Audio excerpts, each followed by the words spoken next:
Before starting anything, I want you guys to acknowledge the fact that one of the most important aspects of a well-planned financial future is investment.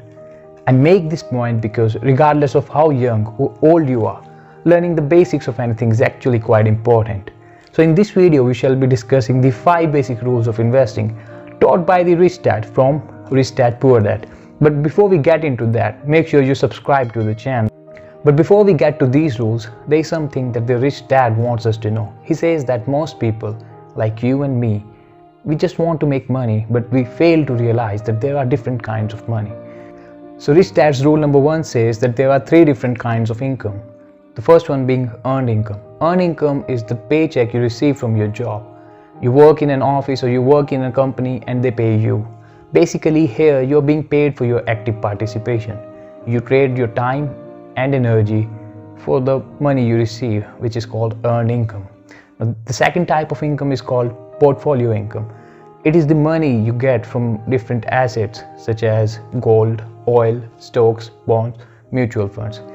Then there is third kind of income called passive income.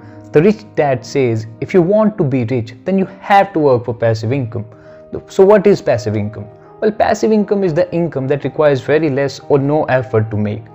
Unlike earned income, it is the money you make without active participation and without much of your. Typical examples of passive income are like rental incomes or the commissions you make, any other income for which you do not have to be actively engaged in making. Rule number 2 says if you're not educated, if you're not experienced, no matter how many good opportunities you come across, you won't be able to make good out of it. Once you make sure what do you want, get education about it. Let's say you want to learn how to invest in stocks market.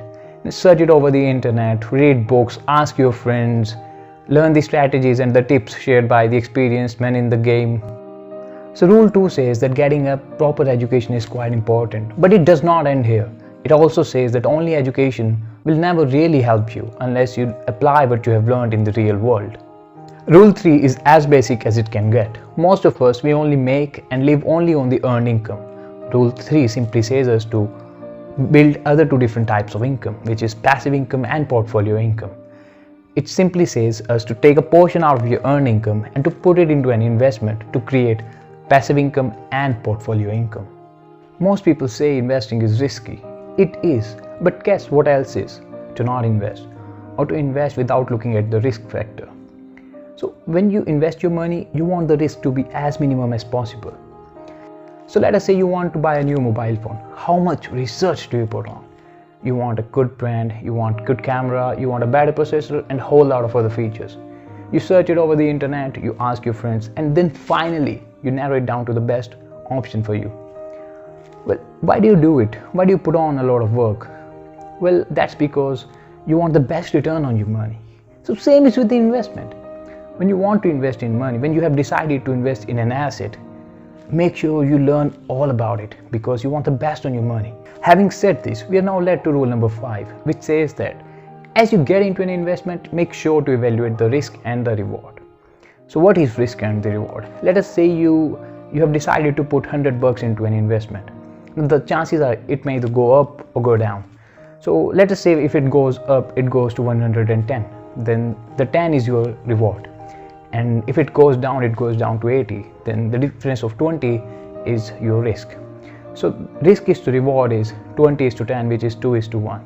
Now, Rich Dad says and wants us to avoid too much risk for too little reward. So basically, he wants us to minimize the risk is to reward ratio as much as possible. So basically, he wants us to invest where there is least possible risk for the highest possible reward.